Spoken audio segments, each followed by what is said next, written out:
ઓમ નમઃ શિવાય. હર હર મહાદેવ. આવતીકાલે માક્ષર માસનું આદ્રા નક્ષત્ર છે, શનિવારનો દિવસ છે, બીજ છે. ભગવાન મહાદેવ પોતાના મસ્તક ઉપર બીજ ચંદ્રને ધારણ કરે છે. બ્રહ્મા અને વિષ્ણુના ગર્વને ખંડિત કરવા માટે ભારત પ્રદેશના અરુણાચલ પ્રદેશમાં ભગવાન મહાદેવ અગ્નિસ્તંભ રૂપે પ્રગટ થયા. અને એ અગ્નિસ્તંભ એટલે આજે જે શિવલિંગનું પૂજન કરીએ છીએ આપણે, એ શિવલિંગ જ કહેવાય છે. બ્રહ્મા અને વિષ્ણુએ સૌ પ્રથમ વખત પૂજા કરીને જે પૂજા કરી એ પૂજાના દિવસને મહાશિવરાત્રિ તરીકે ઉજવવામાં આવે છે.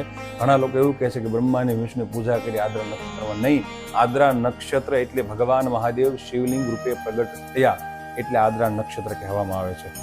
હવે આ દિવસ એ પૂજા માટે વિશેષ. આદ્રાયાચ મહાદ્રાયમ શિવ પૂજા વિશેષ્યતે ફલમ દર્શન માત્રેણ તસ્મિન દિને ફલમ શુભ.